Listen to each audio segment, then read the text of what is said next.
Iti panakailukat ti nalatak a Bunton Bridge ti nang balbaliw iti transportasyon panagtagilako ken innal daw a panagbiag iti amyanan a Luzon a nagbalin amay sa kadagiti kapatgan a nagapuanan iti infrastruktura iti pakasaritaan ti Cagayan Valley. Amuan tayo iti parang na Angel Kim Pengosro. Hunyo 1, 1969, opisyal ang nailukat ti Bunton Bridge, amang isilpo iti syudad ti Tugigaraw ken ti munisipalidad ti Solana iti Banlasio ti Cagayan River. Kabayatan ti inaugurasyon, nabigbig daytoy kas longest bridge in the Philippines. Nga daan na sudok may sa kilometro a kaatidog ken nagserbi a napateg ari daw iti kabisera ti probinsya. Sakbay ang naibangon ti Rangtay, nagaramat dagiti umili kadagiti babasita bangka, tapno makabalasiw iti Karayan.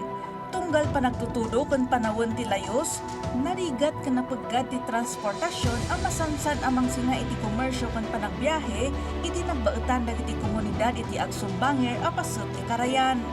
Nangrugi ti sirmata para iti Rangtay iti 1950s.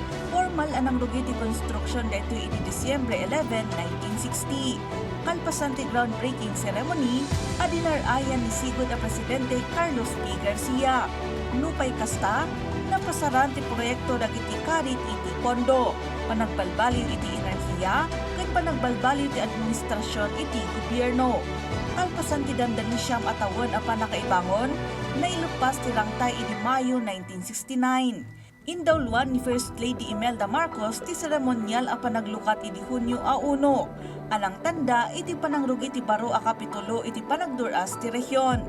Ti Rangtay tinang pasaya at iti napartak a panakaibiyahe dagiti produkto ti agrikultura, napasaya at ti edukasyon ken panakataripato ti salunat, ken napapigsa ti ekonomiya iti nagbautan ti syudad ti Tugigaraw ken dagiti kabangibang a munisipalidad iti Cagayan ken Apayao.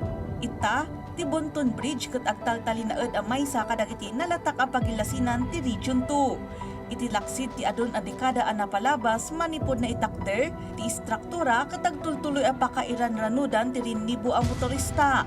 Panggap dagiti agtultuloy a panagregget ken reprofiting a mapagtalinaed ti struktural a kinatibker ken masigurado ti agtultuloy nga akem daytoy iti bendag ti transportasyon. Saan laeng agagangay Arangtay, isimsimbolo ti Bunton Bridge ti kinapinget ken regional a panagrangay. Di pa nakaibangon natin ang sukod iti narimrimat ang masakbayan ti Cagayan Valley, ken na magsilpo iti kapututan dagiti Pilipino nga gindeg iti agsumbanger a paset ti katidlugan a Karayan iti Pagilian. Kanayon alaglagipen, pasamak iti adal ita pagsarmingan iti masakbayan. Angel Kim Pengosro.